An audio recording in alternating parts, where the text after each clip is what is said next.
천인 공노할 비밀, 존경받던 주지스님과 임산부 살인사건, 가사장 뒤에 숨겨진 충격적인 진실을 지금부터 공개합니다. 경주 천승사에서 벌어진 끔찍한 비극, 한 존경받던 주지스님과 그의 은밀한 사랑, 그리고 임신한 여신도의 억울한 죽음. 이 모든 것이 자살로 위장된 참혹한 범죄였다면 믿으시겠습니까? 인생다방과 함께 숨막히는 사건의 진실을 추적하고 악마의 탈을 쓴 승려의 진짜 얼굴을 파헤쳐 보겠습니다. 또한 사형 선고를 받고도 여전히 교도소에서 호화로운 생활을 하고 있다는 의혹에 휩싸인 범인. 과연 정의는 살아있는 것일까요?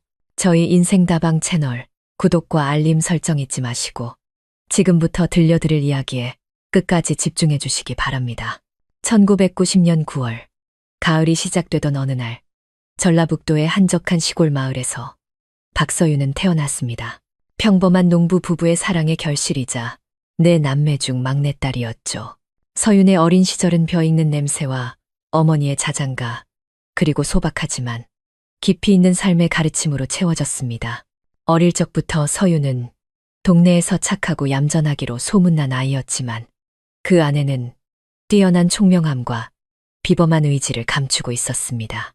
항상 넉넉지 못한 가정 형편 속에서 자라면서 서윤의 부모님은 비록 물질적인 풍요를 주진 못했지만 자식들의 마음에 도덕적인 가치와 배움에 대한 열망을 심어주었습니다. 서윤아, 가난을 벗어나려면 공부밖에 없다. 매일 저녁 소박한 밥상머리에서 아버지가 들려주시던 이 말은 어린 서윤의 마음에 깊이 새겨졌습니다. 서로를 아끼고 사랑하는 것이 가장 큰 자산이었던 낡은 초가집에서 박서윤은 희망의 새싹처럼 무럭무럭 자랐습니다. 그녀는 일찍부터 학업에 천부적인 재능을 보이며 늘 가족과 선생님의 자랑거리가 되었습니다. 서윤의 성적표는 언제나 우수한 성적으로 가득했고 특히 문학 시간에는 시와 소설에 흠뻑 빠져 더 밝은 미래를 꿈꾸곤 했습니다. 학창 시절 내내 서윤은 전교 1등을 놓치지 않는 모범생이었을 뿐만 아니라 어려움에 처한 친구들을 기꺼이 돕는 따뜻한 친구였습니다. 그녀의 선한 미소와 총명한 눈빛은 선생님과 친구들의 사랑을 독차지했죠. 성공한 여성 사업가가 되어 자신과 가족에게 더 나은 삶을 선물하겠다는 꿈은 학창 시절부터 그녀의 마음속에 자리 잡았습니다. 서윤은 자신의 노력으로 역경을 이겨내고 인생의 새로운 장을 쓸 수 있다고 굳게 믿었습니다. 그리고 그녀의 끊임없는 노력은 마침내 결실을 보았습니다. 우수한 성적으로 고등학교를 졸업한 박서윤은 대한민국 최고의 명문 대학 중 하나인 연세대학교 경영학과에 당당히 합격했습니다. 때는 2008년, 그녀의 나이 18. 처음으로 가족의 품을 떠나 서울로 향하는 그녀의 가슴은 큰 포부와 함께 시골 소녀의 작은 불안감으로 가득 차 있었습니다. 대학에서의 4년은 박서윤에게 깊이 있는 전공 지식뿐만 아니라 세련된 소통 능력과 잠재된 리더십을 갖춘 자신감 넘치는 여성으로 성장하는 시간이었습니다. 그녀는 학업에만 몰두하지 않고 수많은 대외 활동에 적극적으로 참여했습니다.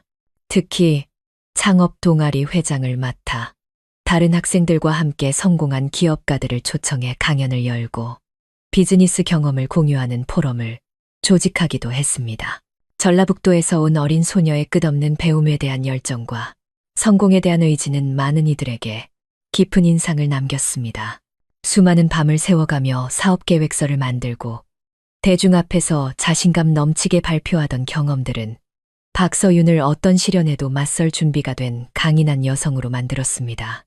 2012년 우수한 성적으로 졸업장을 손에 쥔 22살의 박서윤은 천만 인구가 경쟁하는 치열한 서울의 노동시장에 주저없이 뛰어들었습니다. 그녀는 아직 규모가 작은 한 이커머스 회사에서 사회생활을 시작했습니다.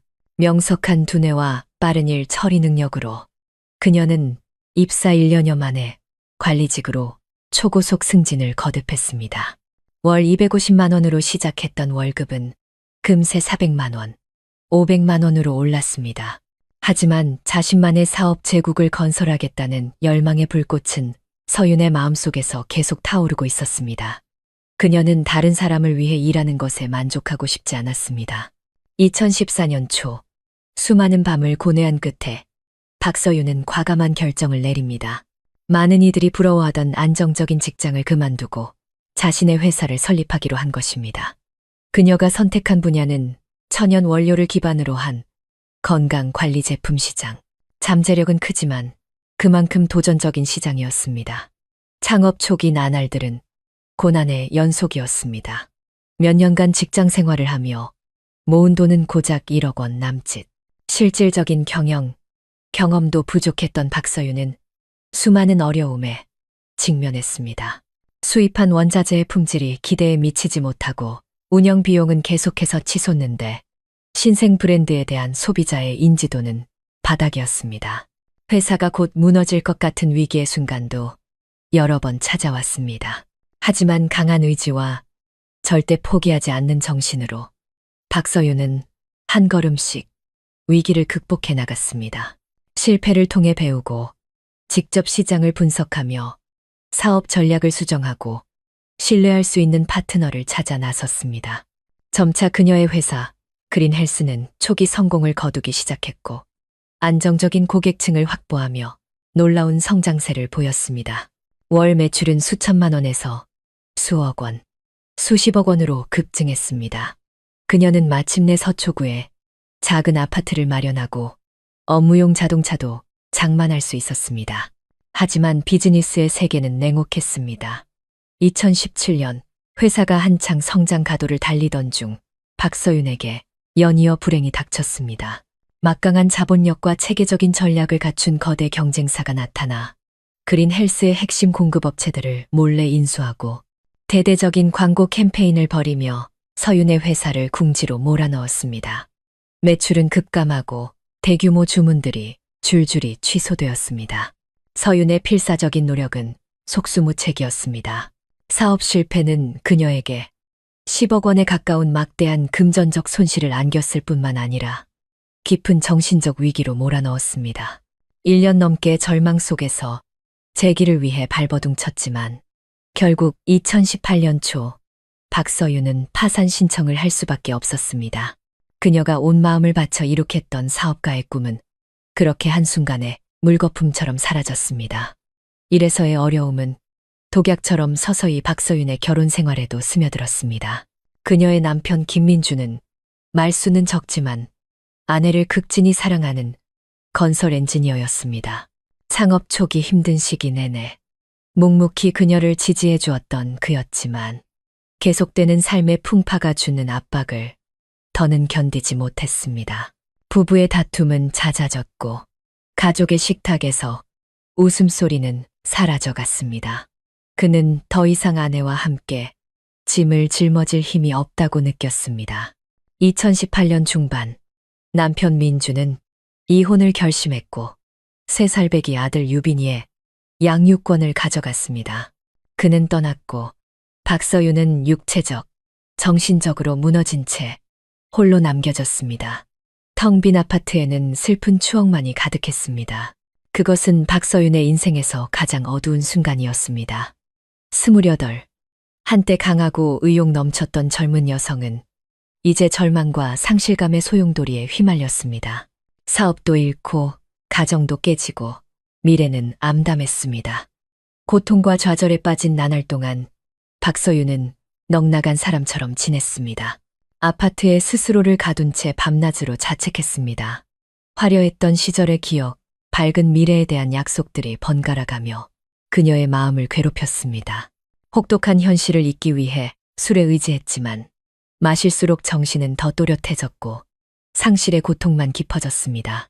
건강은 무너지고 정신은 피폐해졌습니다. 어느 날 마음의 위안을 찾아 인터넷을 헤매던 서윤은 우연히 사찰에서의 평온과 안정에 관한 글들을 읽게 되었습니다. 문득 한 가지 생각이 머리를 스쳤습니다. 절에 한번 가볼까?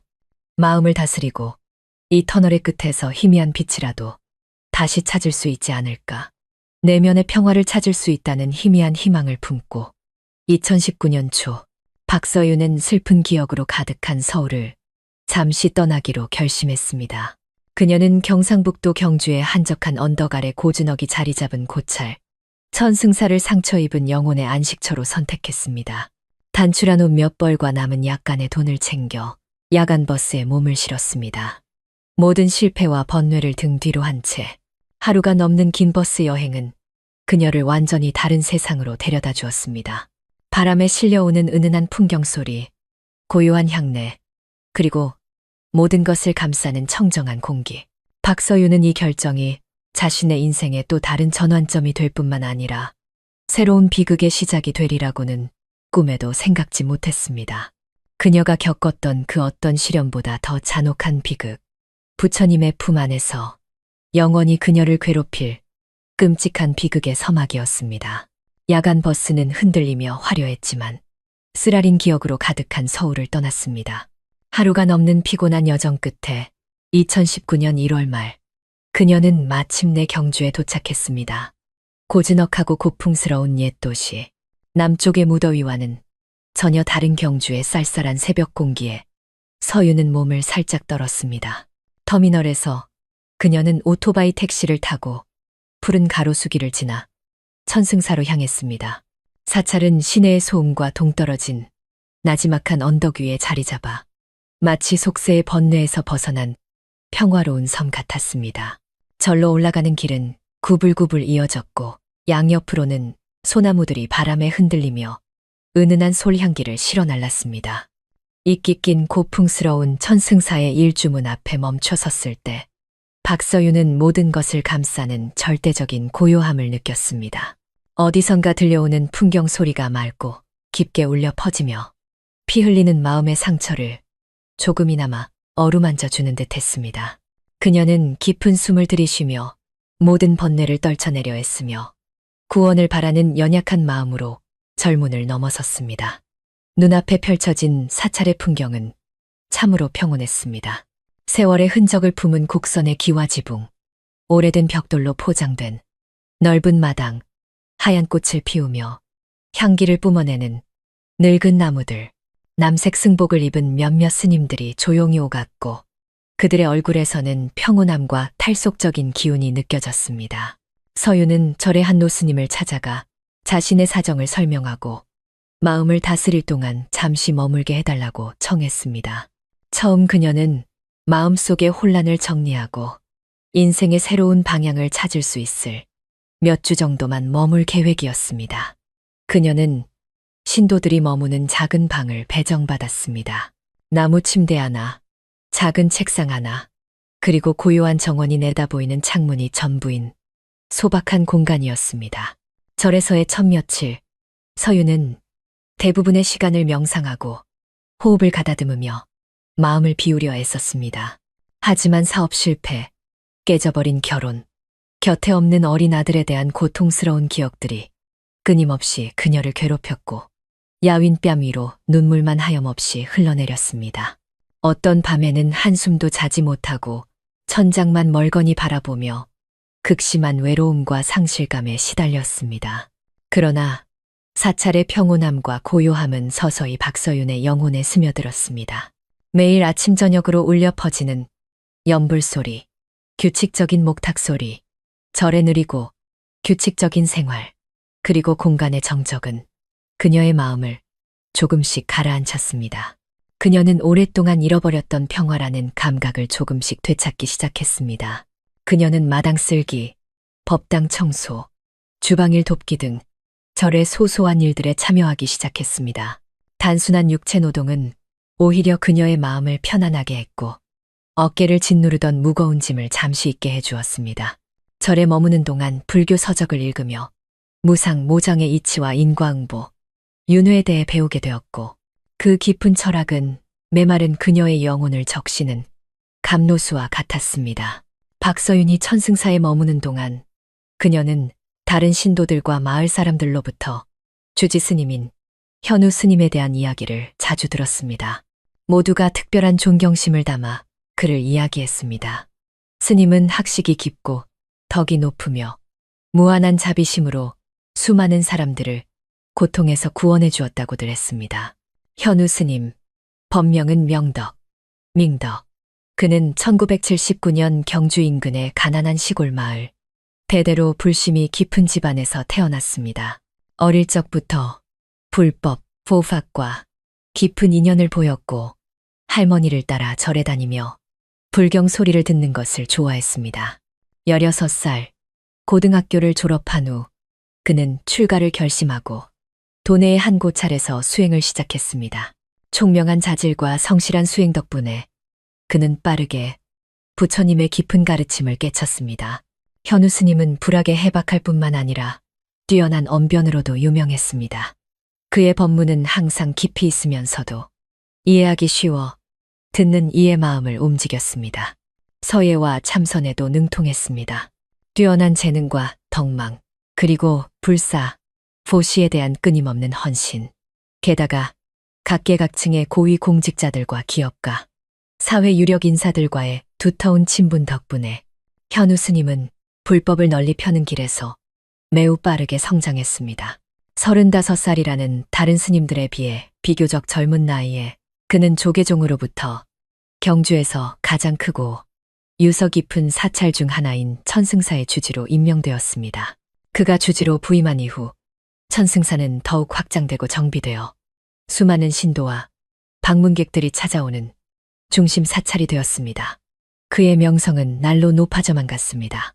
박서윤이 천승사에 온 지 이틀째 되던 어느 고요한 오후, 그녀가 절마당의 오래된 보리수나무 아래 홀로 앉아 부정적인 생각들을 떨쳐내기 위해 호흡에 집중하고 있을 때 주지 스님인 현우와 처음 마주치게 되었습니다. 그는 신의 회의를 마치고 돌아오는 길이었습니다. 짙은 황색 가사를 입은 그는 훤칠한 키에 복스러운 얼굴, 맑고 자비로운 눈빛을 하고 조용히 걸어오고 있었습니다. 그는 박서윤 앞에 멈춰 서서 온화하게 미소 지으며 말했습니다. 나무관 세음보살, 처음 뵙는 신도님이시군요. 얼굴에 수심이 가득해 보입니다. 30이 넘은 나이, 피곤하고 슬픈 기색이 역력했지만 여전히 지적인 아름다움과 깊은 슬픔을 간직한 눈빛을 가진 박서윤을 처음 본 순간 현우 스님은 마치 보이지 않는 힘에 이끌리는 듯한 기분을 느꼈습니다.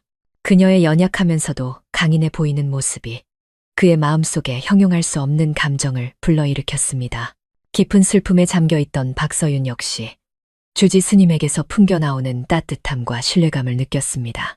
낮고 부드러운 목소리, 자비로운 눈빛, 온화한 미소는 그녀의 마음을 편안하게 해주었습니다. 스님, 저는 박서윤이라고 합니다. 서울에서 왔고 마음을 추스르고자 며칠 머물게 되었습니다. 서윤은 두 손을 모으고 약간 떨리는 목소리로 답했습니다. 참 잘 오셨습니다. 절의 문은 평안을 찾고자 하는 모든 이에게 언제나 열려 있습니다.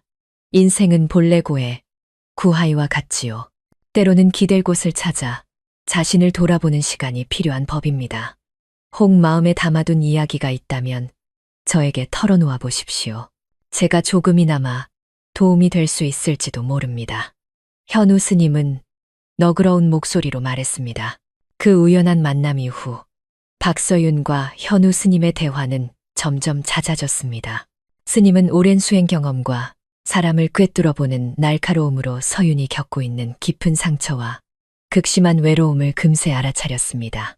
그는 고통받는 신도에게 수행자가 베풀 수 있는 모든 자비와 진심 어린 관심으로 그녀에게 다가가기 시작했습니다. 그는 종종 일부러 서윤을 찾아왔습니다. 때로는 절마당에서, 때로는 스님의 서재에서 만남이 이루어졌습니다. 스님의 서재는 작지만 정갈한 공간으로 수많은 경전과 스님이 직접 쓴 서예, 작품들로 가득 차 있었습니다. 그 개인적인 대화 속에서 현우 스님은 서윤이 사업 실패부터 이혼, 그리고 아이에 대한 그리움까지 모든 속내를 털어놓을 때까지 끈기 있게 들어주었습니다. 그는 섣불리 판단하거나 교과서적인 조언을 하지 않고 그저 조용히 귀 기울여주며 때때로 부드러운 위로의 말을 건넸습니다. 의미 있는 불교 설화를 들려주며 서윤이 문제를 좀 더 긍정적으로 바라볼 수 있도록 도왔습니다. 그는 인과응보의 법칙, 만물의 무상함, 그리고 집착을 내려놓고 마음의 평화를 찾는 방법에 대한 불교 철학을 능숙하게 사용하여 그녀를 위로했습니다. 스님의 가르침은 메마른 박서윤의 영혼을 적시는 감로수와 같았습니다. 그녀는 오랫동안 느껴보지 못했던 이해와 공감을 받았습니다. 점차 박서윤과 존경하는 주지 스님 사이에는 가까운 관계와 절대적인 신뢰가 형성되었습니다. 그녀는 스님을 인생의 스승이자 정신적 지주로 여기며 모든 무거운 짐을 내려놓을 수 있는 안식처로 삼았습니다. 슬픈 일이 있거나 부정적인 생각이 들 때마다 박서윤이 가장 먼저 떠올리는 사람은 현우 스님이었습니다. 그녀는 스님을 찾아가 위로받고 이야기를 나누고 마음의 안정을 찾았습니다. 그리고 자비롭고 박식한 모습, 자신에게만 보여주는 특별한 관심은 서윤을 정신적으로 스님에게 더욱 의지하고 집착하게 만들었습니다. 그녀는 그 존경스러운 모습과 자비로운 말 뒤에 주지 스님의 마음속에서 어둡고 추악한 욕망의 불꽃이 피어오르고 있다는 사실을 전혀 알지 못했습니다. 그 불꽃은 머지않아 사찰의 청정함과 그녀의 연약한 삶까지 모든 것을 불태워 버릴 것이었습니다. 부처의 품 안에서 맺어진 아름다운 인연처럼 보였던 관계는 사실 박서윤을 기다리는 더 혹독한 비극의 시작이었습니다. 2019년 4월 초여름의 비가 옛 도시 경주에 내리기 시작했습니다.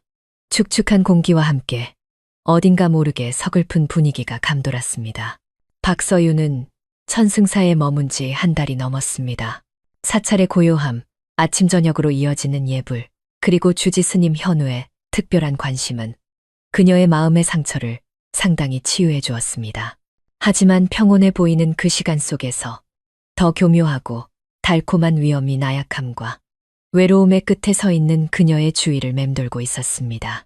고난에 처한 신도를 향한 수행자의 순수한 관심처럼 보였던 현우 스님의 태도 아래 그는 스승과 제자, 성직자와 신도의 경계를 넘어서는 감정의 신호들을 드러내기 시작했습니다.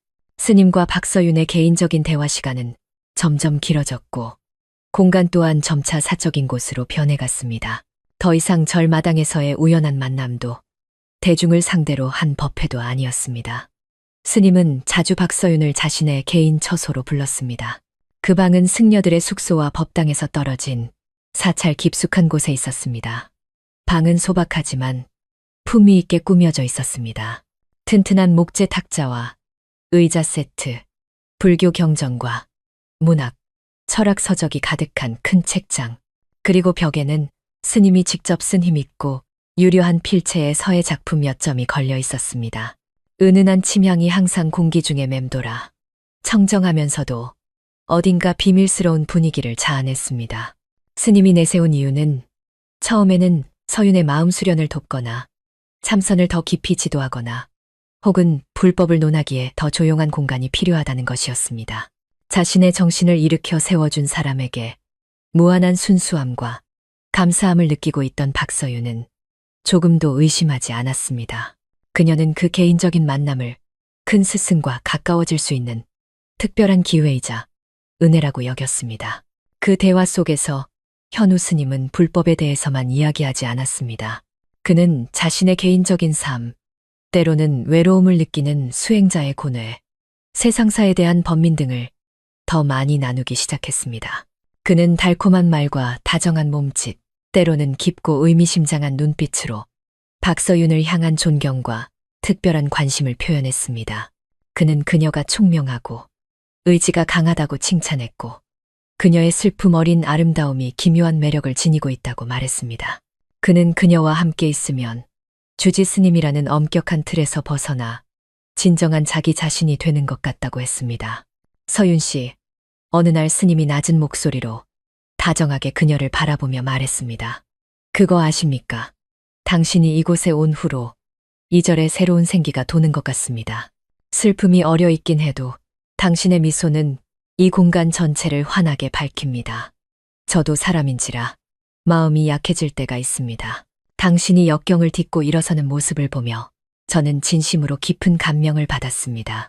박서윤은 처음에는 존경하는 주지 스님의 그런 친밀한 말과 행동에 다소 당황스럽고 조심스러웠습니다. 그녀는 그저 자신처럼 불쌍한 처지에 있는 사람에게 스님이 특별한 관심을 보여주는 것이라고 스스로를 위로했습니다. 하지만 점차 상실과 상처로 메말랐던 그녀의 마음은 현우 스님의 부드러움, 박식함, 그리고 자비로운 모습에 흔들리기 시작했습니다. 가장 외롭고 길을 잃었을 때 스님의 곁에 있는 것은 그녀에게 따뜻함, 안전함, 그리고 보호받고 있다는 느낌을 주었습니다. 그녀는 주지 스님과 점점 더 깊은 유대감을 느끼기 시작했습니다. 인생의 모든 어려움을 이해하고 극복하도록 도와줄 수 있는 유일한 사람이라고 믿게 되었습니다. 그녀는 그 정신적 의존이 점차 위험한 감정, 이 신성한 불당에서 가져서는 안 될 감정으로 변해가고 있다는 것을 깨닫지 못했습니다. 박서윤의 마음이 자신에게 기울고 있음을 감지한 현우 스님은 더욱 대담해졌습니다. 그는 주지로서의 권위와 영향력을 이용하여 그녀와 단둘이 있을 기회를 더 많이 만들어냈습니다. 그의 개인 처소에서 이루어지는 참선 지도나 경전 해설은 완벽한 핑계가 되었습니다. 그는 교묘하게 대화의 주제를 불법에서 인생, 사랑, 그리고 인간의 고통에 대한 문제로 이끌었습니다. 그는 누구의 시선도 의식하지 않고 가장 은밀한 비밀과 깊은 욕망을 나눌 수 있는 사적인 공간, 둘만의 세계를 창조했습니다. 4월 말의 어느 저녁, 밖에는 부슬비가 내리고 절 안의 공기는 더욱 고요했습니다. 현우 스님은 박서윤을 다시 자신의 처소로 불렀습니다. 그녀가 읽고 있던 금강경의 몇 구절에 대해 더 이야기하자는 것이었습니다. 평소처럼 그녀는 경전과 함께 스님의 가르침을 들을 기대감에 부풀어 그를 찾아갔습니다. 스님의 방에는 작은 등불 하나만 켜져 있었고 노란 불빛은 아늑하면서도 어딘가 몽환적인 분위기를 자아냈습니다. 은은한 침향은 밖에서 스며드는 축축한 비냄새와 뒤섞였습니다. 불경에 대해 잠시 이야기하던 현우 스님은 갑자기 침묵하더니 이전과는 다른 눈빛, 열정적이고 갈망으로 가득 찬 눈으로 박서윤을 바라보았습니다. 그는 조용히 그녀의 손을 잡으며 떨리는 목소리로 말했습니다. 서윤 씨, 당신에게 꼭 하고 싶은 말이 있습니다. 수십 년간 이 가사를 입고 살면서 제 마음은 고요한 가을 호수와 같다고 믿었습니다. 하지만 당신을 만난 후로 그 호수에 파문이 일기 시작했습니다. 저는 깨달았습니다.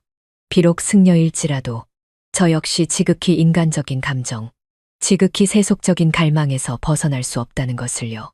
박서윤은 얼어붙었고 심장이 미친 듯이 뛰었습니다. 그녀는 손을 빼려 했지만 스님은 더욱 굳게 잡았습니다. 스님, 무슨 말씀이세요? 저는 잘 모르겠습니다. 아니, 당신은 알고 있습니다. 서윤 씨, 스님의 목소리는 더욱 애절해졌습니다. 당신을 향한 제 마음은 진심이고 깊습니다. 당신은 제게 사랑받는 느낌을 이절의 고요함 속에서 수년간 외롭게 지내온 제게 다시 살아있다는 느낌을 주었습니다. 두려워하지 마세요, 서윤 씨. 당신의 마음이 이끄는 대로 따르세요. 말을 마친 현우 스님은 서서히 박서윤을 자기 쪽으로 끌어당겼습니다. 그녀는 스님의 눈빛과 마력적인 말에 최면에 걸린 듯 했습니다.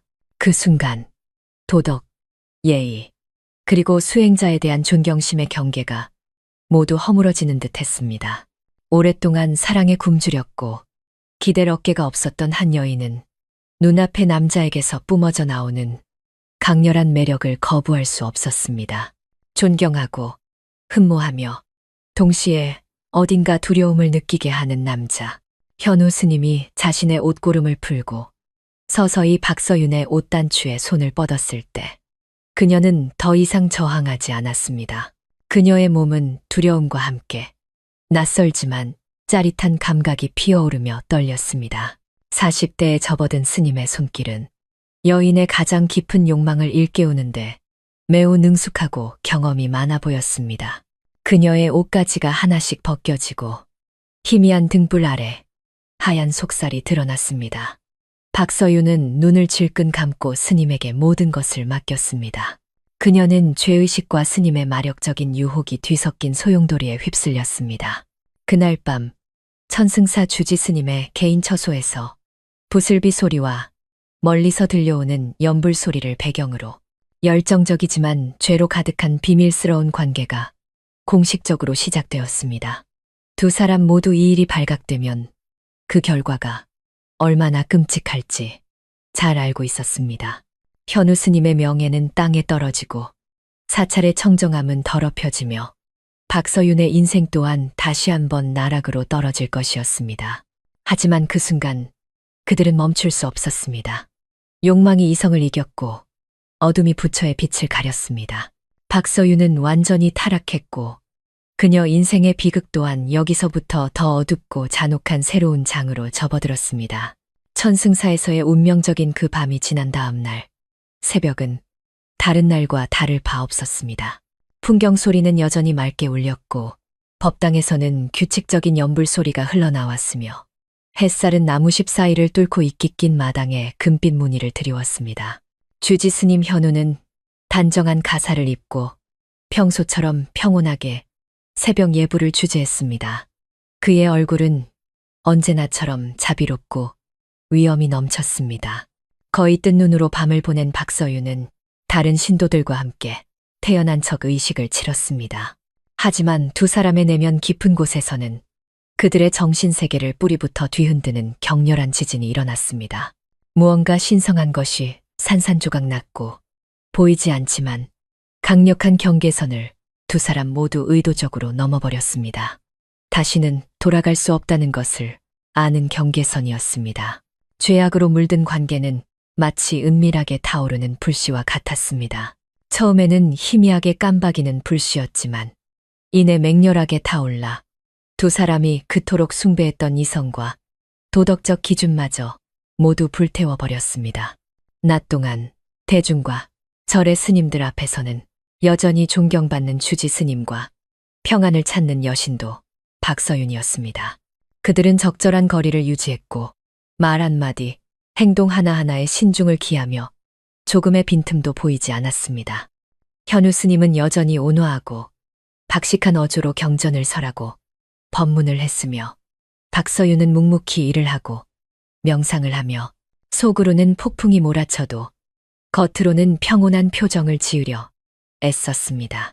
하지만 밤이 되어 천승사가 고요에 잠기고 연불 소리 대신 귀뚜라미 소리가 울려 퍼질 때 그것은 또 다른 세계, 열정과 죄악의 세계가 그들에게 열리는 시간이었습니다. 처음 그들의 비밀스러운 만남은 현우 스님의 개인 처소에서 이루어졌습니다. 그곳은 가장 안전한 장소였고 스님은 늦게까지 일하거나 책을 읽거나 법문을 준비한다는 핑계를 대며 의심을 피할 수 있었습니다. 박서윤은 설렘과 두려움으로 두근거리는 가슴을 안고 모두가 잠든 것을 확인한 후에야 몰래 스님의 방으로 향했습니다. 묵직한 나무 무늬 등 뒤로 닫히는 순간 죄악의 장막이 걷혔습니다. 희미한 등불과 익숙한 침향만이 가득한 방 안에서 그들은 불을 본 나방처럼 서로에게 달려들었습니다. 마치 기나긴 하루 종일 그 순간만을 억누르며 기다려온 사람들처럼 더 이상 불법에 대한 강론도 인생사에 대한 이야기도 없었습니다. 오직 적나라한 육체의 욕망, 광적인 입맞춤, 숨막힐 듯한 강한 포옹만이 존재했습니다. 그들의 뜨거운 피부가 맞닿고 거친 숨결이 뒤섞였으며 나지막한 신음은 깊은 밤의 정적 속으로 삼켜졌습니다. 40살의 남자 현우 스님은 박서윤의 품 안에서 자신이 수행자라는 사실도 머리를 깎고 귀의하며 맹세했던 계율도 잊은 듯했습니다. 그는 오직 사랑을 갈망하고 가장 깊은 본능을 충족시키고 싶어하는 한 남자에 불과했습니다. 그리고 너무나 많은 상처를 입었던 여자 박서윤은 스님에게서 일종의 보상, 자신이 여전히 갈망의 대상이며 사랑받고 있다는 확인을 찾는 듯했습니다. 비록 그 사랑이 죄의 쓴맛으로 가득 차 있더라도 말입니다. 만남은 점점 더 잦아지고 대담해졌습니다. 그들은 마치 중독자처럼 마력적인 사랑이라는 마약에서 헤어나올 수 없었습니다. 몇 주가 지나고 절 사람들의 경계심이 느슨해진 듯하자 혹은 현우 스님의 교묘한 위장술 덕분인지 그들의 비밀 데이트는 더 이상 스님의 방에서만 이루어지지 않았습니다. 때로는 깊은 밤 동자승의 목탁 소리가 멀어질 때쯤이면 현우 스님이 직접 박서윤의 작은 방을 찾아오기도 했습니다. 그 은밀하고 몰래하는 느낌은 오히려 그들의 관계의 짜릿함과 강렬함을 더하는 듯 했습니다. 박서윤의 방문이 밤중에 조용히 삐걱거리며 열렸다가 닫힐 때마다 그들은 명예와 미래, 그리고 이 사찰의 위태로운 평온을 걸고 도박을 하는 것이었습니다. 그 열정적인 순간 속에서 박서윤은 때때로 죄스러운 행복감, 사랑하고 존경하며 동시에 두려워하는 남자와의 육체적, 정신적 강렬한 연결을 느꼈습니다.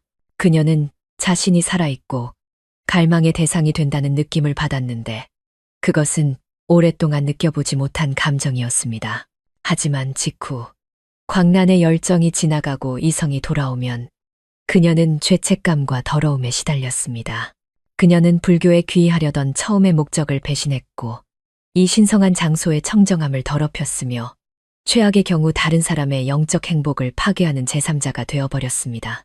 그런 생각들이 그녀를 괴롭혔고 잠 못 이루게 했으며 날이 갈수록 창백하고 초췌하게 만들었습니다. 하지만 밤이 되어 현우 스님으로부터 신호, 예를 들어 눈짓이나 은밀한 손짓, 혹은 비밀스럽게 건네진 작은 쪽지를 받으면 박서윤은 또다시 저항할 수 없었습니다. 그녀는 약 없이는 살 수 없는 중독자처럼 스님을 찾아가거나 그가 찾아오기를 기다렸습니다. 이 관계는 천승사에서의 그녀의 삶에서 뗄 수 없는 일부, 모순으로 가득 찬 이중적인 존재가 되었습니다. 낮은 위선적인 평온, 밤은 죄악의 열정, 자비와 박식함으로 존경받던 주지스님 현우는 박서윤과 함께 있을 때면 마치 다른 사람이 된 것 같았습니다. 욕망의 불꽃은 수행자의 평정심과 자제력을 상당 부분 태워버렸습니다. 그는 더욱 소유욕이 강해지고 질투심이 많아졌습니다. 그는 박서윤이 절의 젊은 스님들이나 봉사하러 온 남자 신도들을 포함해 다른 어떤 남자와도 너무 가깝게 지내는 것을 원치 않았습니다. 그는 때로는 터무니없는 이유를 대면서까지 그녀와 단둘이 있을 시간을 더 많이 만들려고 했습니다.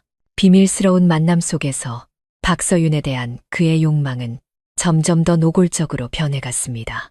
그리고 스님 자신도 이 관계에 깊이 빠져 그것이 가져올 수 있는 위험과 끔찍한 결과를 인지할 만큼의 냉철함을 잃어가는 듯 했습니다. 죄악의 관계에 깊이 빠져들수록 박서윤과 현우 스님 모두 발각될지도 모른다는 두려움 속에서 살아야 했습니다. 그들은 말 한마디, 행동 하나하나에 조심해야 했고 모든 의심의 눈초리를 경계해야 했습니다.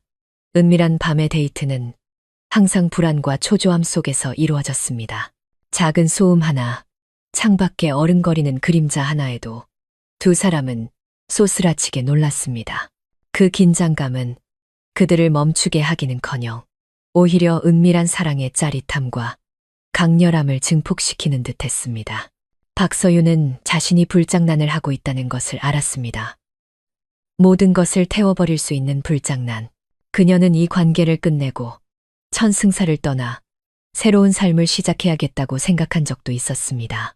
하지만 결국 자신의 나약함, 현우 스님의 매력, 그리고 홀로 불확실한 미래를 마주해야 한다는 두려움이 그녀의 발목을 잡았습니다.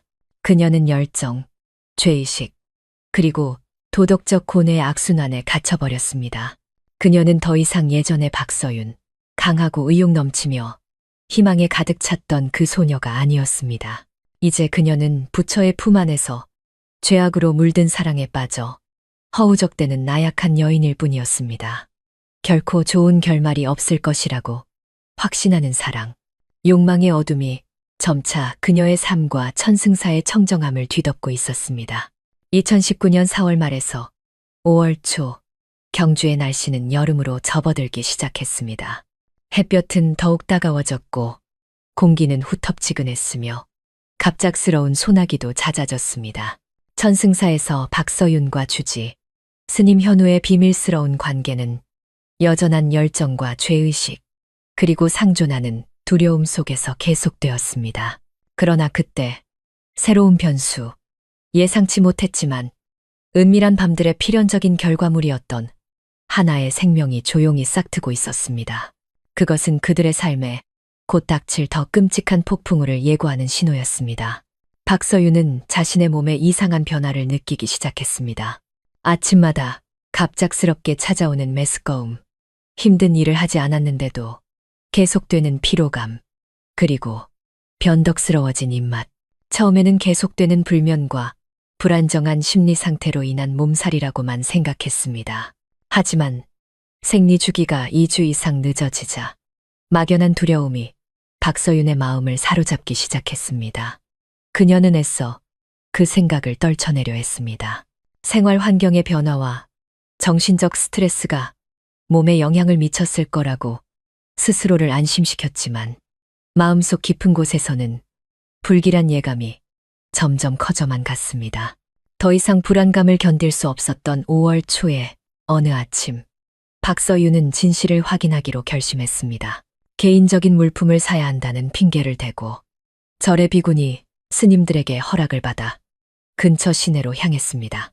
천승사는 시내 중심가에서 10km 남짓 떨어진 그리 멀지 않은 곳에 있었습니다. 그녀는 오토바이 택시를 타고 복잡한 마음으로 시내로 향했습니다. 시장이나 잡화점이 아닌 그녀가 향한 곳은 인적이 드문 거리에 자리 잡은 작은 산부인과였습니다. 그녀는 절 사람이나 아는 사람과 마주치지 않기 위해 일부러 외진 곳의 병원을 선택했습니다. 대기실에 앉아 있는 동안 박서윤의 심장은 가슴 밖으로 튀어나올 것처럼 빠르게 뛰었습니다. 그녀는 함께 기다리는 다른 여성들을 보았습니다. 어떤 이는 불안한 표정으로 홀로 앉아 있었고, 어떤 이는 남편과 함께와 행복한 미소를 짓고 있었습니다. 그녀는 무심코 손을 들어 자신의 배를 가만히 쓸어보았습니다. 형용할 수 없이 복잡한 감정이 가슴 속에서 차올랐습니다. 초조하게 1시간 가까이 기다린 끝에 마침내 박서윤의 차례가 되었습니다. 50살 정도로 보이는 인상 좋은 여의사가 몇 가지를 물어본 뒤 초음파 검사를 시작했습니다. 초음파 화면 위로 자신의 자궁 안에서 작은 생명체가 형성되고 있는 희미한 형상을 본 순간, 작지만 힘차게 뛰는 태아의 심장 소리를 들은 순간, 박서윤의 세상은 무너져 내리는 것 같았습니다. 주변의 모든 것이 흐릿해졌습니다. 축하합니다. 임신 6주 정도 되셨네요. 태아는 아주 건강합니다. 의사의 목소리가 울렸지만 그 순간 박서윤에게는 청천벽력과도 같았습니다. 그녀는 초음파 결과지를 손에 쥐고 텅 빈 머리로 정처 없는 발걸음으로 병원을 나섰습니다. 현우 스님과의 죄악의 관계를 증명하는 생생한 증거인 이 아이는 이제 막연한 두려움이 아닌 냉혹한 현실이 되어버렸습니다. 그것은 이미 너무나 많은 고통을 겪은 이 여성에게는 감당하기 힘든 너무나 큰 충격이자 짐이었습니다. 이 아이는 그녀 자신의 암담한 미래를 위협할 뿐만 아니라 현우 스님의 명예와 경력을 파괴하고 그녀가 평화를 찾고자 했던 천승사의 청정함을 더럽힐 수도 있었습니다. 절로 돌아온 박서윤은 방에 틀어박혀 하염없이 눈물을 흘렸습니다. 이제 어떻게 해야 할까? 아이를 낳아야 할까? 아니면 포기해야 할까? 낳는다면 사회의 따가운 시선을 어떻게 감당할 수 있을까? 존경받는 주지, 스님의 아이를 가진 미혼모. 그것은 세상을 뒤흔들 스캔들이 될 것이었다. 현우 스님은 이 사실을 알면 어떻게 반응할까? 과연 모든 것을 포기하고 그녀와 아이에게 책임을 질 용기가 있을까? 아니면 자신의 명예를 지키기 위해 책임을 회피하고 외면하려 할까? 수천 가지 질문이 박서윤의 마음을 헤집어 놓으며 그녀를 극한의 고통으로 몰아넣었습니다. 하지만 절망과 두려움 속에서도 한 줄기 희미한 희망이 박서윤의 마음속에서 피어올랐습니다. 어찌되었든 이 아이는 자신의 핏줄이고 보호가 필요한 작은 생명이었다. 그리고 어쩌면 이 아이가 그녀와 현우 스님이 당당하게 함께하고 진정한 가정을 꾸릴 기회가 될 수도 있지 않을까? 비록 그것이 스님이 수행의 길을 포기해야 함을 의미하더라도 말이다. 그녀는 여전히 스님을 사랑했고 그가 자신에게 베풀었던 달콤한 말과 다정한 행동들을 믿고 싶었습니다. 그녀는 사랑과 책임감이 두려움과 사회적 속박을 이겨낼 것이라고 희망했습니다. 며칠 밤낮을 고뇌하고 격렬한 내적 갈등을 겪은 끝에 박서윤은 현우 스님에게 사실을 말하기로 결심했습니다. 이 비밀을 영원히 혼자 간직할 수는 없었다. 그녀는 스님이 필요했다. 기댈 어깨가 다가올 폭풍우를 함께 맞설 사람이 필요했다. 그녀는 주말 저녁 신도들이 대부분 돌아가고 절안이 조용해졌을 때를 택해 스님과 이야기하기로 했다. 그녀는 스님의 개인 처소, 그들의 수많은 비밀스러운 만남이 이루어졌던 그 방으로 향했다. 현우 스님은 평소처럼 온화한 미소와 다정한 눈빛으로 그녀를 맞이했다. 하지만 박서윤은 더 이상 열정적인 순간을 즐길 마음에 여유가 없었다. 그녀는 평정심을 유지하려 애쓰며 깊은 숨을 들이쉬고 떨리지만 단호한 목소리로 말했다. 스님, 드릴 아주 중요한 말씀이 있습니다. 박서윤의 심각한 표정을 본 현우 스님도 무언가 심상치 않음을 느꼈다. 그는 그녀를 안치고 따뜻한 차 한 잔을 따라주며 물었다. 무슨 일입니까, 서윤 씨? 걱정 말고 말해보세요. 모든 용기를 내어 박서윤은 스님의 눈을 똑바로 쳐다보며 목매인 소리로 말했다. 스님, 저 임신했어요. 스님의 아이예요. 박서윤의 말은 고요한 방 안에 터진 폭탄과도 같았다. 현우 스님의 입가에서 미소가 순식간에 사라졌고 얼굴빛이 변했다. 놀라움, 경악, 그리고 이내 형용할 수 없는 표정, 당혹감과 걱정, 심지어 억눌린 분노가 뒤섞인 표정으로 변해갔다.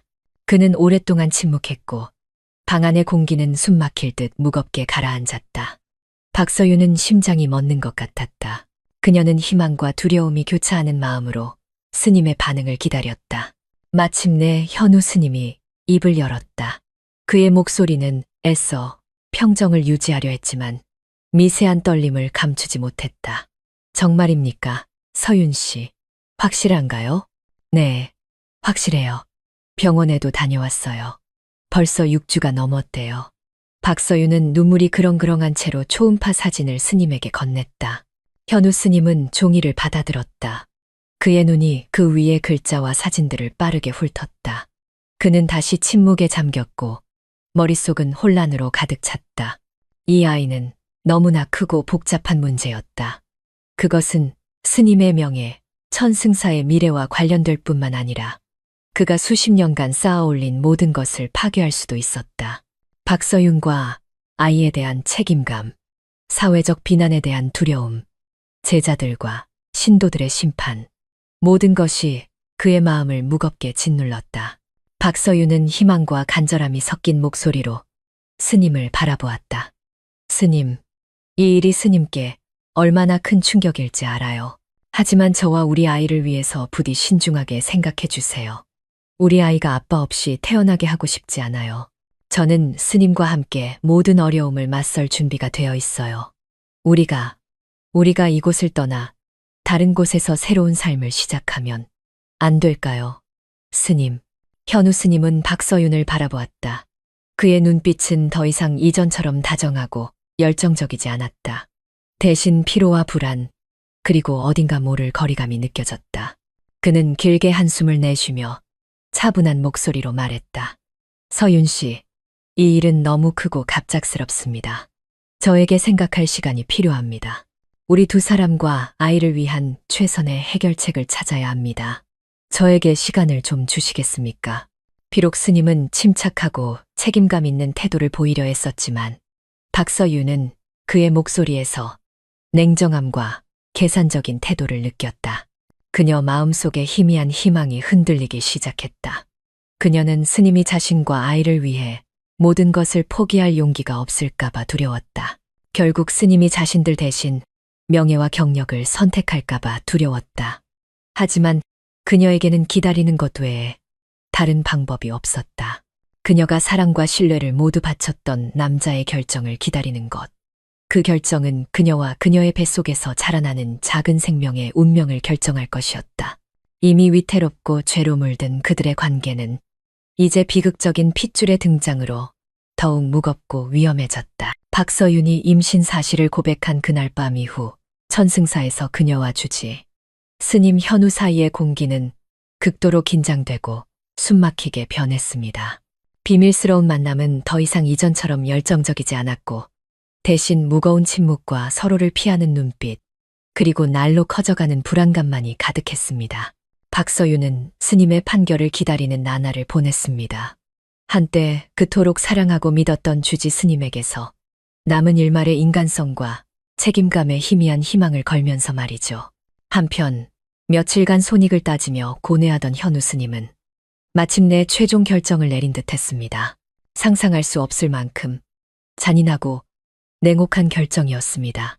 5월 중순의 어느 해 질녘, 서쪽 산등성이 너머로 해가 지고 경주의 하늘에 핏빛 같은 붉은 노을이 번질 무렵, 현우 스님은 사람을 시켜 박서윤을 불렀습니다. 이번 만남의 장소는 스님의 개인 처소도 절 안에 후미진 구석도 아니었습니다. 스님은 절 밖의 한적한 곳에서 만나자고 했습니다. 천승사에서 몇 킬로미터 떨어진 인적이 드문 호숫가 근처의 작은 소나무 숲이었습니다. 스님이 된 이유는 절 사람들의 눈을 피해 두 사람의 미래에 대해 좀 더 진지하게 이야기하기 위해서라는 것이었습니다. 무언가 불길한 예감이 들었지만 박서윤은 마지막 희망의 끈을 놓지 않으려 애썼습니다. 그녀는 수수한 옷으로 갈아입었습니다. 잠 못 이루는 밤과 걱정으로 얼굴은 더욱 창백하고 초췌했습니다. 그녀가 약속 장소에 도착했을 때는 이미 땅거미가 지고 있었습니다. 소나무 숲은 으슥하고 고요했으며 나무십 사이를 스치는 바람 소리와 귀뚜라미 소리, 그리고 멀리서 들려오는 잔잔한 물결 소리만이 가득했습니다. 현우 스님은 이미 그곳에서 기다리고 있었습니다. 그의 큰 키는 황혼의 어스름한 빛 속에서 흐릿하게 보였습니다. 그는 평소의 노란 가사 대신 짙은 갈색의 평상복을 입고 있었는데 그 모습은 더 평범해 보였지만 동시에 더 멀고 차갑게 느껴졌습니다. 안부를 묻는 말도 다정한 몸짓도 없었습니다. 현우 스님은 감정 없는 목소리로 단도직입적으로 본론을 꺼냈습니다. 박서윤 씨, 깊이 생각해 봤습니다. 우리와 아이의 일은 절대 누구에게도 알려져서는 안 됩니다. 그건 모든 것을 파괴할 겁니다. 제 명예뿐만 아니라 이 천승사의 명성까지도요. 박서윤은 심장이 멎는 듯한 기분을 느꼈습니다. 그녀는 애써 침착하게 되물었습니다. 그럼 스님의 뜻은 무엇인가요? 당신이 조용히 이곳을 떠났으면 합니다. 이 경주를 가능한 한 빨리 떠나세요. 스님은 박서윤의 눈을 똑바로 쳐다보며 말했습니다. 그의 눈빛은 무서울 정도로 차가웠습니다. 제가 돈을 준비하겠습니다. 3억 원. 다른 곳에서 아이를 키우고 앞으로의 삶을 꾸리기에 충분히 큰 돈일 겁니다. 어디든 원하는 곳으로 가고 하고 싶은 일을 하세요. 단, 다시는 이곳으로 돌아오지 말고 다시는 저를 찾지 마세요. 그리고 가장 중요한 건 우리 관계와 이 아이에 대해 절대 누구에게도 말하지 않는 겁니다. 3억 원. 박서윤은 귀가 먹먹해지는 것 같았습니다. 현우 스님의 제안은 피 흘리는 그녀의 심장에 비수를 꽂는 것과 같았습니다. 자신이 사랑했고 몸과 영혼을 모두 바쳤던 남자가 이렇게 잔인하고 무정한 해결책을 제시할 수 있다는 것을 믿을 수 없었습니다. 돈. 스님은 돈으로 그녀의 침묵을 사고 뱃속에서 자라는 핏줄을 지우고 자신이 저지른 모든 죄악을 묻어버릴 수 있다고 생각하는 걸까? 눈물이 박서윤의 얼굴 위로 하염없이 흘러내렸습니다. 그녀는 미친 듯이 고개를 저으며 절망과 고통에 찬 목소리로 외쳤습니다. 아니요, 스님. 저한테 이렇게 하실 순 없어요. 그 아이는 스님의 아이, 스님의 핏줄이란 말이에요. 어떻게 그렇게 무정하게 아이와 저를 버릴 수 있나요? 저는 스님의 돈은 필요 없어요. 저는 스님이 우리 아이의 아버지가 가정이 필요해요. 아무리 힘들고 고생스러워도 괜찮아요. 가정? 현우 스님은 비웃었습니다. 비뚤어지고 씁쓸한 미소였습니다. 아직도 그런 헛된 꿈을 꾸고 있습니까? 박서윤 씨, 내가 누군지 압니까? 나는 천승사의 주지, 현우. 수천 명의 신도에게 존경받는 수행자입니다. 한순간의 실수, 원치 않았던 아이 하나 때문에 내가 평생 쌓아 올린 모든 것을 포기할 수는 없습니다. 내 명예, 지위, 수행자의 길, 그 모든 것이 당신과 그 아이보다 훨씬 더 중요합니다. 스님의 말은 박서윤의 영혼에 내리치는 망치와도 같았습니다. 그녀 안의 모든 희망과 환상이 완전히 무너져 내렸습니다. 이제 그녀의 눈앞에 있는 것은 더 이상 자비롭고 덕망 높은 스승이 아니었습니다. 극도로 이기적이고 비겁하며 잔인한 악마였습니다. 절망감은 순식간에 극도의 분노로 변했습니다. 박서윤은 증오로 불타는 눈으로 현우 스님을 쏘아보았습니다. 당신은 거짓말쟁이, 위선자야. 내 감정을, 내 나약함을 이용해서 당신의 욕망을 채웠어. 날 사랑한다고? 내가 당신을 다시 살게 했다고. 전부 거짓말이었어. 당신은 날 그저 도구로, 잠시 즐기는 장난감으로 여겼을 뿐이야. 박서윤의 도끼 서린 절규는 현우 스님의 인내심에 한계를 건드린 듯 했습니다. 그의 얼굴은 살기로 가득 찼습니다. 그는 죄책감을 보이거나 그녀를 달래려 하기는커녕 더욱 끔찍한 말을 내뱉었습니다. 그의 진짜 추악한 본 모습을 적나라하게 드러내는 말이었습니다. 그래, 당신 말이 틀리지 않아. 그는 더 이상 평소의 점잖은 모습을 유지하지 않고 으르렁거렸습니다. 당신이 뭔데 나한테 책임을 지라고 요구해? 당신이 내 첫 번째이자 유일한 여자인 줄 알았나? 큰 착각이야. 당신 전에도 당신처럼 순진하게 내 달콤한 말에 속아 모든 걸 바친 여자들이 적지 않았지. 그리고 그들이 귀찮아지거나 나를 올가매려 할 때마다 나는 항상 이런 식으로 해결했어. 돈 좀 쥐어주고 내 인생에서 영원히 사라지라고 했지. 박서윤은 온몸을 부들부들 떨며 얼어붙었습니다. 방금 들은 말을 믿을 수가 없었습니다. 자신이 존경하고 열렬히 사랑했던 남자가 알고 보니 승려의 탈을 쓴 악마, 수많은 다른 여자들을 속이고 상처 입힌 음탕하고 병적인 인간이었다니. 자신은 그의 수많은 희생자들 중 한 명에 불과했던 것입니다. 분노와 혐오감, 그리고 극심한 배신감이 박서윤의 마음속에서 들끓었습니다. 이 짐승만도 못한 인간, 박서윤은 분노에 참혹이 쉰 소리로 외쳤습니다. 가만두지 않겠어. 당신의 모든 더러운 짓, 추악한 비밀을 세상에 전부 폭로할 거야. 세상 사람들이 당신 같은 존경받는 주지, 스님의 진짜 얼굴을 똑똑히 보게 만들겠어. 만약 당신이 나와 내 아이에게 책임을 지지 않는다면, 이 거짓된 수행자의 길을 버리지 않는다면 법의 심판을 받게 할 거야. 모든 불교계 앞에서 당신을 무너뜨릴 거라고. 박서윤의 협박은 현우 스님의 가장 큰 두려움을 찌르는 마지막 비수와도 같았습니다. 그는 만약 박서윤이 정말 그렇게 한다면 자신의 인생은 끝장이라는 것을 알았습니다. 명예, 지위, 모든 것이 물거품처럼 사라질 것이었습니다. 폭로되고 파멸될 것이라는 두려움이 모든 것을 압도했습니다. 그 순간 현우 스님의 머릿속에 악랄한 생각, 잔혹한 결심이 번개처럼 스쳤습니다. 박서윤을 영원히 침묵시켜야 한다. 오직 그녀의 죽음만이 자신의 비밀을 지키고 자신이 가진 모든 것을 유지할 수 있는 유일한 길이었다. 현우 스님의 눈빛은 차갑고 무감각해졌습니다. 그는 박서윤을 바라보았습니다. 더 이상 연인의 눈빛도 적의 눈빛도 아니었습니다. 먹잇감을 노리는 맹수의 눈빛이었습니다. 그의 입가에 음흉한 미소가 희미하게 번졌습니다. 박서윤 인생의 진정한 비극, 피와 눈물로 얼룩진 비극의 막이 이제 이 고요하고 황량한 소나무 숲에서 내려지려 하고 있었습니다. 그날 밤 2019년 4월 29일에서 30일로 넘어가는 경주의 하늘은 별 하나 없이 칠흑같이 어두웠습니다. 호숫가의 소나무 숲은 더욱 음산하고 섬뜩했습니다. 박서윤이 주지, 스님 현우의 진짜 얼굴을 폭로하겠다는 마지막 협박을 외친 후 스님의 두려움과 분노는 극에 달했습니다. 그의 눈에는 더 이상 한 점의 인간성도 남아있지 않았고 막다른 길에 몰려 자신을 보호하기 위해 무슨 짓이든 할 준비가 된 야수의 냉기만이 서려 있었습니다. 잔혹한 결정은 내려졌습니다. 박서윤은 죽어야만 했습니다. 광기와 공포에 휩싸인 현우 스님은 박서윤에게 달려들었습니다. 임신 2개월이 다 되어가는 연약한 여인은 미쳐 날뛰는 건장한 남자의 힘을 당해낼 수 없었습니다. 스님은 두 손으로 박서윤의 목을 강하게 졸랐습니다. 증인을 없애려는 자의 힘이 실린 그의 두 손은 마치 쇠 집게와도 같았습니다. 박서윤은 필사적으로 발버둥쳤습니다. 그녀의 눈은 튀어나올 듯 부릅뜬 채 가해자를 쳐다보았습니다.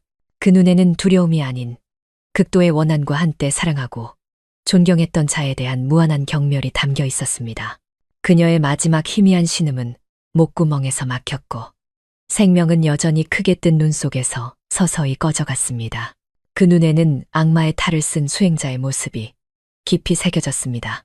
박서윤이 완전히 축 늘어지자 현우 스님은 그녀를 놓았습니다.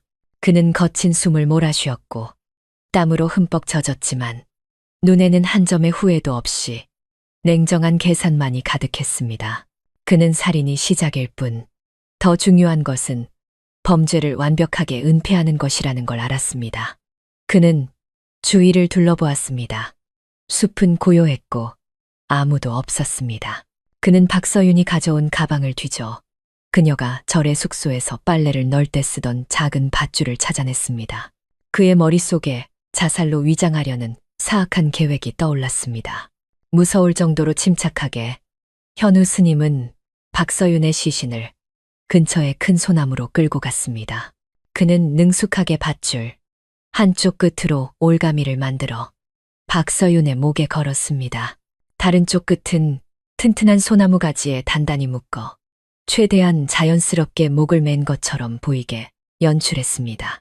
그는 자신의 존재를 알릴 수 있는 모든 흔적, 축축한 땅에 남은 발자국, 무심코 떨어뜨렸을지 모를 머리카락이나 옷 조각들을 세심하게 지웠습니다.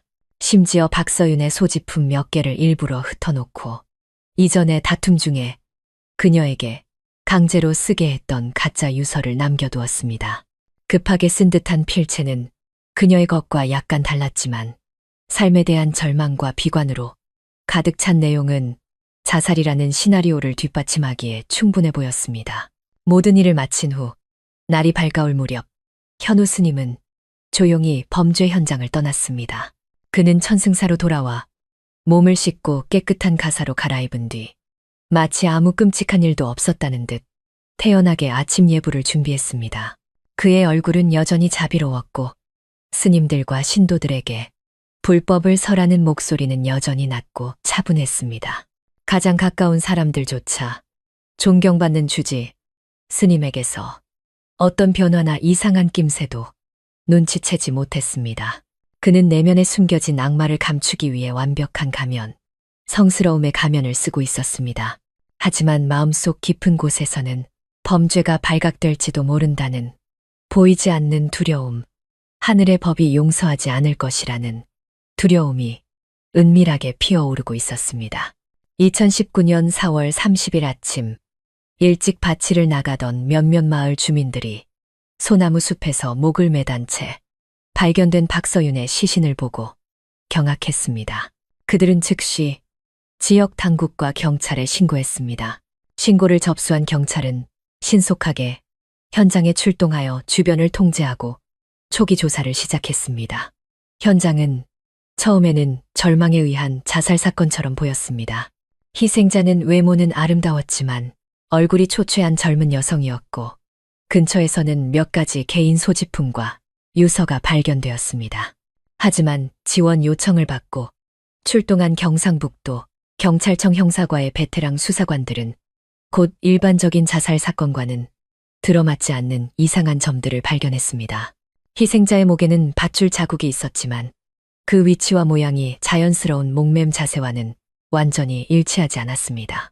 더 중요한 것은 시신을 더 자세히 검사한 결과 박서윤의 몸, 다른 부위에서 희미한 멍 자국들이 발견된 것입니다. 이 멍들은 죽기 전 몸싸움의 결과일 수 있었습니다. 유서는 내용상으로는 그럴듯했지만 필체는 떨리고 부자연스러워 죽음을 앞두고 절망에 빠진 사람이 쓴 글씨 같지 않았습니다. 이 비정상적인 징후들은 수사기관으로 하여금 이 사건이 자살로 위장된 살인사건일 가능성을 염두에 두고 더 철저하고 전면적인 수사를 진행하게 만들었습니다. 가장 먼저 희생자의 신원을 파악하는 일이었습니다. 남겨진 몇 안 되는 신분증과 지역 주민들의 정보를 통해 경찰은 희생자가 경기도 하남 출신의 29세 박서윤 씨이며 현재 천승사에 임시로 거주하고 있다는 사실을 신속하게 확인했습니다. 절에서 수행 중이던 신도 박서윤이 목을 매 숨진 채 발견되었다는 소식은 지역사회에 큰 파장을 일으켰습니다. 수사기관은 즉시 천승사로 인력을 파견하여 희생자와 그녀의 관계에 대한 정보를 수집했습니다. 수사관들이 주지 스님 현우를 만났을 때 그는 박서윤의 죽음에 대해 극도로 충격받고 비통해하는 모습을 보였습니다. 그는 박서윤이 착한 신도였지만 최근 개인적인 삶의 문제로 인해 우울증과 절망의 징후를 많이 보였다고 진술했습니다. 그는 또한 그녀를 위로하고 격려하려 노력했지만 그녀가 그렇게 어리석은 선택을 할 줄은 몰랐다고 말했습니다.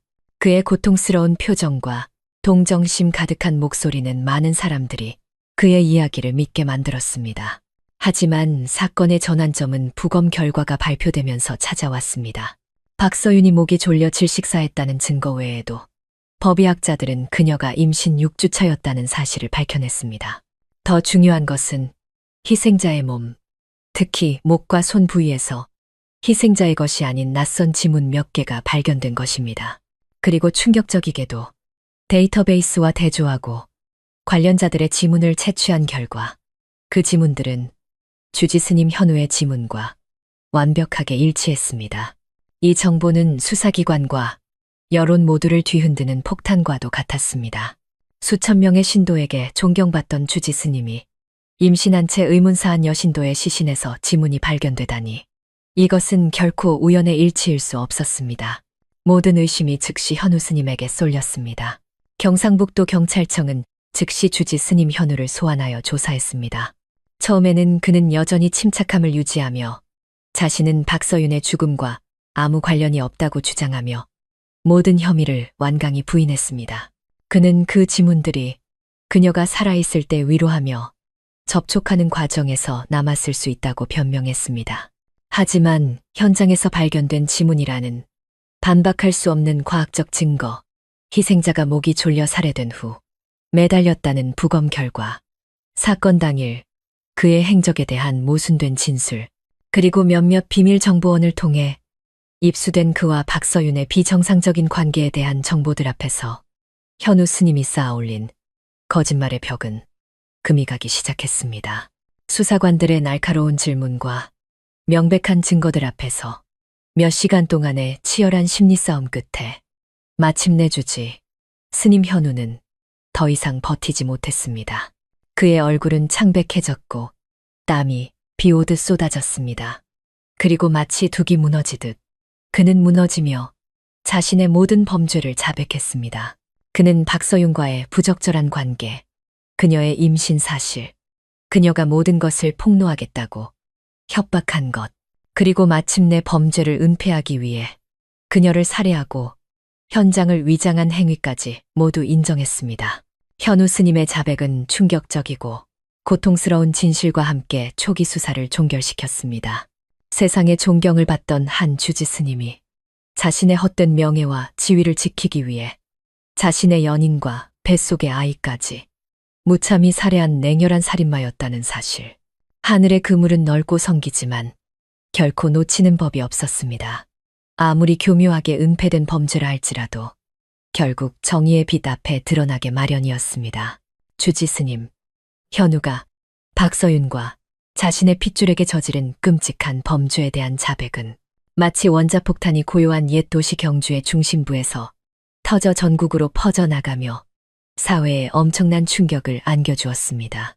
수만 명의 신도들에게 존경받던 수행자, 자비와 지혜의 상징이었던 현우 스님은 하룻밤 사이에 악마의 현신, 냉혈한 살인마, 종교와 인간의 가장 신성한 가치를 짓밟은 타락한 승려가 되었습니다. 사회 여론은 들끓었습니다. 모든 신문과 소셜미디어에서 천승사 살인 사건은 가장 뜨거운 이슈가 되었고 수백만 건의 댓글과 공유를 불러일으켰습니다. 사람들은 현우의 범죄에 분노하고 혐오감을 느꼈을 뿐만 아니라 깊은 혼란과 불신에 빠졌습니다.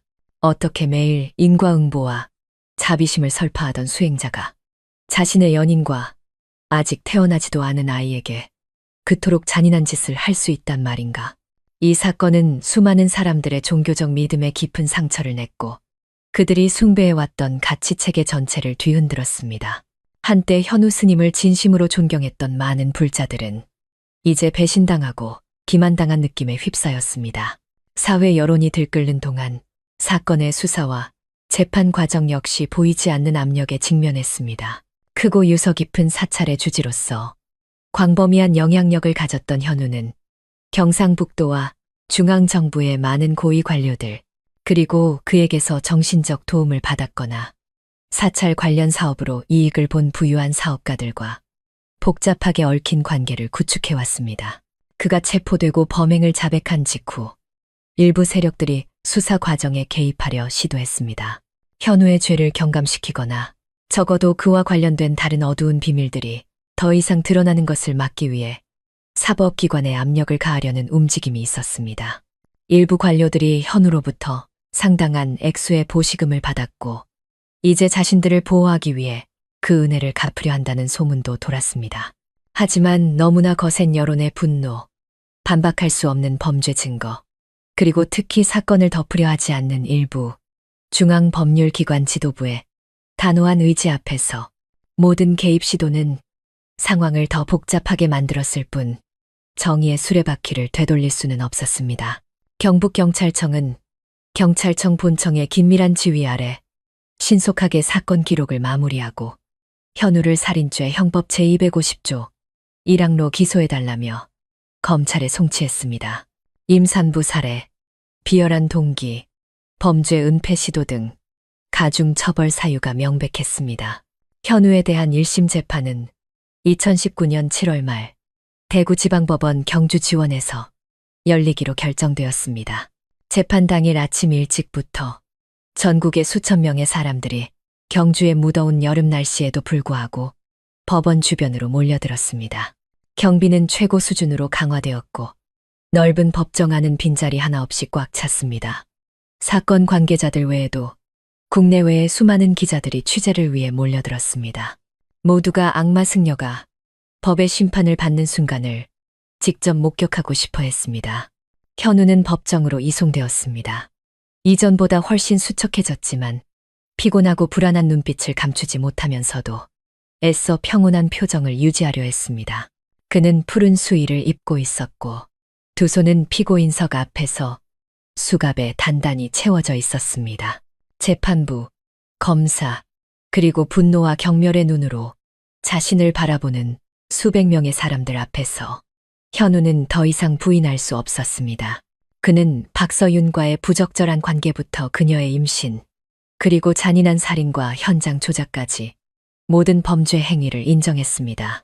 그의 진술은 비록 담담하고 냉정하게 이어졌지만 한때 수행자로 여겨졌던 자의 잔혹함과 비인간성의 법정 전체가 몸서리치게 만들었습니다. 재판 내내 분위기는 긴장감이 넘쳤습니다. 검사는 단호하게 공소 사실을 낭독하며 피고인의 용서받을 수 없는 죄악을 낱낱이 밝혔습니다. 현우의 변호인들은 우발적 범행, 심신미약, 자백 및 반성 등을 주장하며 감형을 시도했지만 너무나 명백한 범죄 증거와 사건의 극악무도함 앞에서 설득력을 얻지 못했습니다. 며칠간의 심리와 숙고 끝에 2019년 7월 30일 오후 재판부는 판결을 선고했습니다. 현우는 살인죄로 사형을 선고받았습니다. 또한 그는 희생자 박서윤의 유족에게 거액의 배상금을 지급하라는 명령을 받았습니다. 판결은 법정에 있던 대부분의 사람들과 언론을 통해 지켜보던 대중의 지지 속에서 내려졌습니다. 정의는 실현된 것처럼 보였습니다. 재판장이 판결문을 다 읽었을 때 법정 안에서는 우레와 같은 박수 소리가 터져 나왔습니다. 박서윤의 죽음과 현우에 대한 사형 선고는 비극적인 사건을 일단락시켰지만 천승사와 한국 불교계 역사에 지울 수 없는 오점을 남겼습니다. 한때 평안을 갈구하는 수많은 영혼들의 안식처였던 고찰은 이제 황량하고 차갑게 변했습니다. 많은 불자들의 믿음은 심각하게 훼손되었습니다. 이 사건은 또한 권력과 욕망의 유혹, 그리고 승려의 옷을 입고 부처의 가르침에 반하는 행동을 하는 일부 타락한 자들에 대한 값비싼 교훈이 되었습니다. 비극적인 이야기는 여기서 끝난 것처럼 보였습니다. 정의는 온전히 실현된 듯 했습니다. 하지만 아니었습니다. 4년 후인 2023년 초 몇몇 신뢰할 만한 소식통으로부터 충격적인 정보가 흘러나오면서 사회 여론은 다시 한번 들끓었습니다. 사형 선고를 받은 냉혈한 살인마 현우가 사형이 집행되지 않았을 뿐만 아니라 어떤 특별 교도소에서 믿을 수 없을 정도로 편안하고 안락한 생활을 하고 있다는 것이었습니다. 유출된 사진 속 그는 여전히 살이 오르고 혈색이 좋았으며 심지어 다른 수감자들보다 훨씬 좋은 생활 조건을 제공받고 있었습니다. 그는 여전히 책을 읽고 TV를 보고 심지어 외부의 귀빈들과 접견까지 하고 있었습니다. 이 정보는 이전보다 훨씬 더 큰 분노와 의혹의 물결을 일으켰습니다. 대중은 법의 공정성에 대해 수많은 질문을 던졌습니다. 왜 현우처럼 극악무도한 사형수가 몇 년이 지나도록 사형이 집행되지 않는가? 그가 수감된 후에도 그를 보호하고 비호하는 공권력 내에 보이지 않는 손이 있는 것은 아닌가? 그가 과거에 뿌려놓았던 복잡한 인맥과 거액의 보시금이 이제 효력을 발휘하고 있는 것은 아닌가? 사형수 현우의 안락한 수감 생활 뒤에 숨겨진 진실은 무엇인가? 그것은 여전히 큰 의문으로 사회 전체의 양심을 찌르는 아픈 상처로 그리고 정의에 대한 믿음을 갉아먹는 문제로 남아 있습니다. 판결이 내려졌음에도 불구하고 천승사 사건은 아직 진정으로 끝나지 않은 듯합니다. 범죄와 타락의 어둠은 여전히 어딘가에 숨어 완전히 빛 속으로 드러날 날을 기다리고 있습니다. 지금까지 시청해주신 여러분, 감사합니다. 저희 인생다방 채널 구독과 알림 설정 잊지 마시고 다음 영상도 놓치지 마시기 바랍니다. 그럼 이만 인사드리겠습니다. 다음 영상에서 다시 뵙겠습니다.